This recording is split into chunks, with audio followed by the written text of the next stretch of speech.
A Dark Occult Mystery, Black Screen Story Chapter 1. Still remember the day I received that strange invitation like it was yesterday. It came without warning, arriving at my doorstep in a plain white envelope with no return address.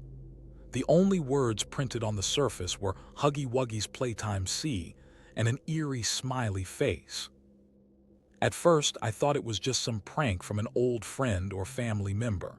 But as I turned the envelope over, I noticed something odd, a small, hand-drawn picture of Huggy Wuggy's twisted face peeking out from beneath the seal. I felt a shiver run down my spine as I hesitated for a moment before carefully opening the envelope. Inside, a single sheet of paper with a cryptic message was folded into a neat square. "You're invited to play. But be warned, Huggy has a few tricks up his sleeve." The words seemed innocent enough, yet they sent a chill through my veins. Despite my initial reservations, I couldn't shake the feeling that this was something I had to experience for myself. As I looked around my small apartment, I noticed the faint glow of my computer screen casting an eerie light on the walls. It was as if Huggy Wuggy's twisted face was staring back at me from the digital realm, beckoning me to join him in his twisted world of Playtime C. Little did I know that this invitation would lead me down a dark path of madness and terror, one that would test my sanity and push me to the very limits of human endurance. But for now, I just couldn't resist the allure of Huggy's twisted game. With a sense of morbid curiosity, I decided to accept his invitation and see where it would take me. Chapter 2. The mysterious invitation. I arrived at the location marked on the invitation, a small, run-down building in an industrial area that seemed to exist outside of time. As I stepped out of my car, a sense of unease settled over me, like I was being watched by unseen eyes. The building itself loomed before me, its walls covered in peeling paint and rusty metal panels. A faded sign creaked in the wind, reading Huggy Wuggy's Playtime C in crooked letters. I stepped inside, my heart pounding in my chest. The air was thick with dust and the stench of decay. As I walked deeper into the building, I noticed that everything seemed off. The furniture was old and worn, but it looked like it had been recently polished to a high shine. The walls were adorned with faded photographs and dusty trophies, each one telling a story of a forgotten era. I wandered through the rooms, taking in the eerie atmosphere, when I stumbled upon a small office at the back of the building. Inside, I found a stack of old files and papers, bound together with yellowed twine. As I began to sift through them, I discovered a dark history behind the company. Playtime C had started as a children's entertainment center, but it quickly devolved into a twisted game of survival. The original owner, a man named Malcolm, had been obsessed with the concept of happiness and had created an entire world around it. But as I delved deeper into the files, I realized that something sinister lurked beneath the surface. Children had gone missing after visiting the center, only to be found years later with no memory of their time there. The company had been shut down, but rumors persisted that Malcolm's spirit still roamed the halls, searching for his next victim. I couldn't shake the feeling that I was being watched as I left the office, the sense of unease growing with each step. As I stepped back into the bright sunlight, I felt a presence behind me, like Huggy Wuggy himself was watching my every move. I spun around, but there was no one there. The invitation had been just a prank, or so I thought. But as I looked down at the paper in my hand, I noticed something new, a small symbol etched into the corner, one that seemed to pulse with a malevolent energy. I knew then that I was in over my head, and that Huggy Wuggy's game was far from over. As I ventured deeper into the abandoned Playtime C, I stumbled upon a door that seemed out of place among the rest. It was an old, rickety thing with a sign that read, "Employees Only." My curiosity got the better of me, and I pushed the door open, revealing a narrow corridor lined with flickering fluorescent lights. The air was thick with dust, and cobwebs hung like macabre tapestries from the ceiling. I made my way down the corridor, my heart pounding in my chest. Every step felt like a betrayal, as if I was invading a place that was meant to remain hidden. Finally, I arrived at a door with a small window that looked out onto a vast, dimly lit room. The screen displayed a cryptic message in bold, red letters: "Welcome to Playtime C." Below it, a strange symbol seemed to pulse with an otherworldly energy. I felt a shiver run down my spine as I realized that this was the heart of Huggy Wuggy's twisted game. The room itself was a maze of twisting corridors and darkened alcoves, each one filled with the remnants of forgotten toys and children's laughter. It was a place where childhood dreams went to die, and I couldn't help but wonder what horrors lay hidden within its walls. I reached out a trembling hand to touch the screen, feeling an electric charge run through my body as I did so. The symbol on the screen seemed to grow larger, filling my vision with an eerie glow. I stumbled backward, my mind reeling with the implications of what I had just seen. This was no ordinary game. It was a portal to a realm of madness and terror, and I was now a part of it, trapped in Huggy Wuggy's twisted world. As I delved deeper into the mystery, they encountered their first demon, which seems to be born from the very darkness itself. The air was thick with an eerie presence, and I could feel eyes upon me, watching my every move.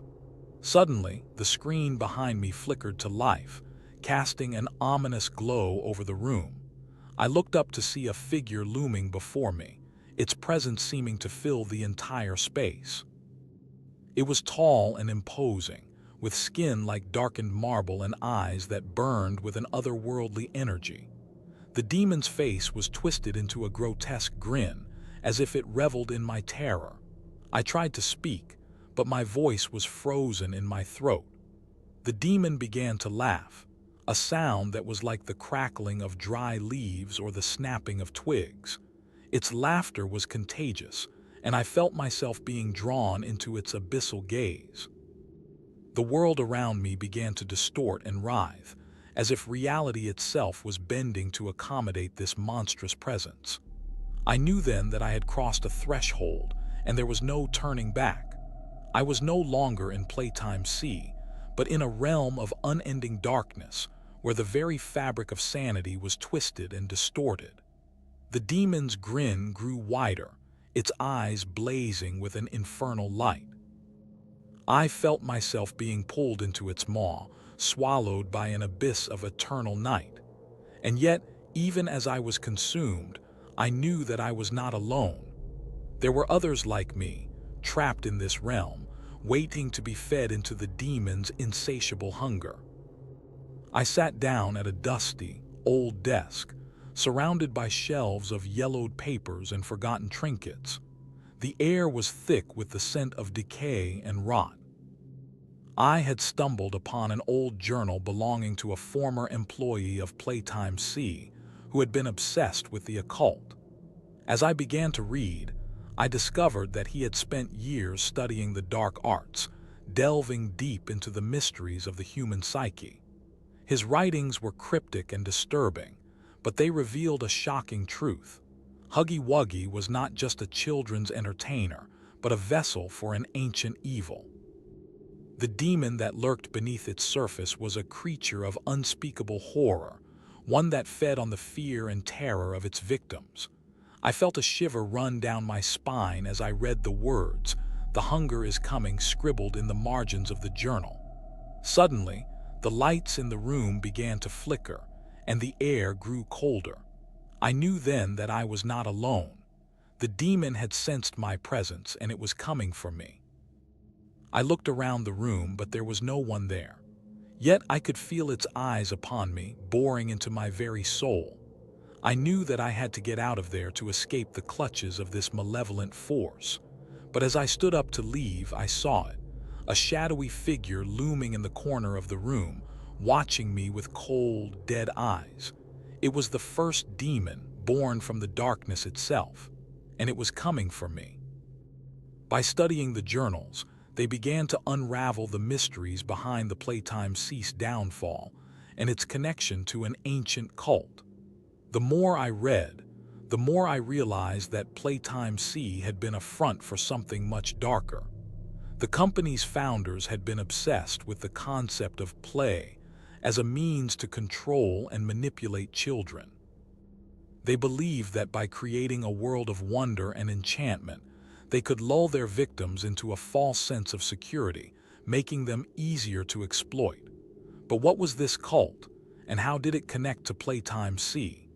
I spent hours poring over the journals, searching for any mention of the cult. Finally, I found it, an entry detailing a ritual that had taken place on the company's private island.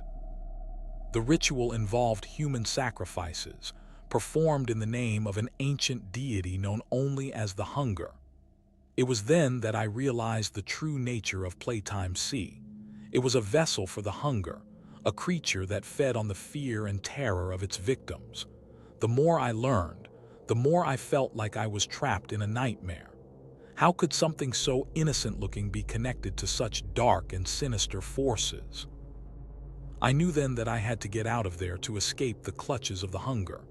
But as I turned to leave, I saw it, a figure in the shadows, watching me with cold, dead eyes.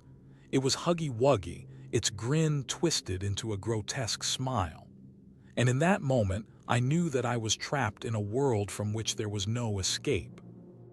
As I delved deeper into my research, I began to experience strange visions and hear whispers from unknown voices.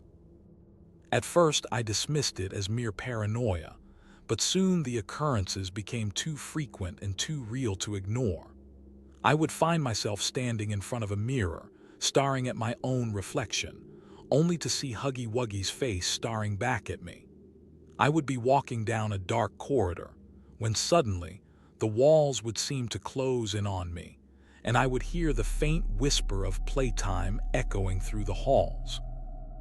I tried to focus on my research, but it was like trying to solve a puzzle with missing pieces.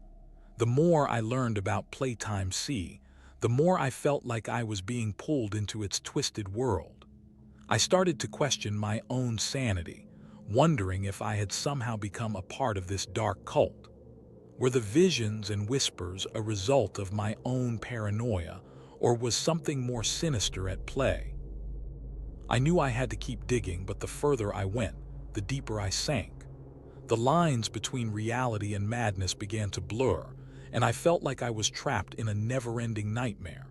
And then one night, I received a message that made my blood run cold. A simple text on my phone with no sender or number attached. The Hunger is coming for you. I knew then that I had to get out to escape the clutches of Playtime C and its malevolent force. But as I tried to flee, I realized that I was trapped in a world from which there was no exit. As I ventured deeper into the depths of Playtime C, I stumbled upon a hidden laboratory that seemed to have been locked away for decades. The air was thick with dust and the smell of decay, and I could feel the weight of history bearing down on me. I cautiously made my way through the dimly lit corridors, my heart pounding in my chest. Finally, I came across a door with a sign that read "Authorized Personnel Only." I hesitated for a moment, wondering if I should proceed, but my curiosity got the better of me. I pushed open the door and stepped inside. The room was filled with rows of humming machinery, each one emitting a faint hum that seemed to vibrate through every cell in my body. In the center of the room, I saw a large table with several chairs arranged around it. On the walls, there were numerous diagrams and equations scrawled in red ink, detailing some sort of twisted experiment. And then I saw them, the evidence of human sacrifice. Bodies, some of which I recognized from my research, lay scattered across the floor, their eyes frozen in a permanent scream.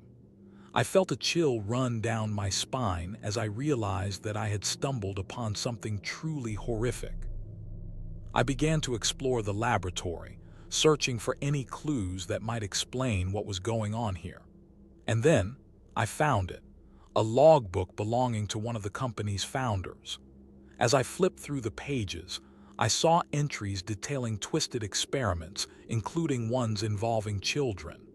The entries were dated from the 1970s to the present day, and they seemed to be getting more and more sinister by the year.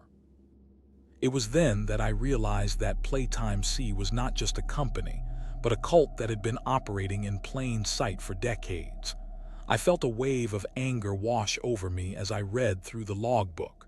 How could something so evil have gone on for so long? And what was the purpose behind these twisted experiments? As I finished reading the final entry, I heard a faint whisper in my ear. "The hunger is coming for you." I spun around, but there was no one there. The whisper seemed to be coming from all around me, echoing off the walls of the laboratory. And then, everything went black. As I came to, I found myself standing in a dimly lit room filled with rows of strange machinery. The air was thick with an otherworldly energy, and I could feel the weight of the laboratory's dark history bearing down on me. Suddenly, a figure emerged from the shadows. It was the CEO of Playtime C, his eyes gleaming with an unsettling intensity. He smiled as he approached me, and I felt a chill run down my spine. "Welcome," he said, his voice dripping with sarcasm. "I've been expecting you." I tried to speak, but my voice caught in my throat. The CEO took a step closer, his eyes burning with an unnatural hunger. "You see, we're not just a company," he began, his words dripping with menace. "We're a vessel for something far more sinister." As he spoke, the room began to distort and twist around me. I felt like I was being pulled into a nightmare from which I might never awaken.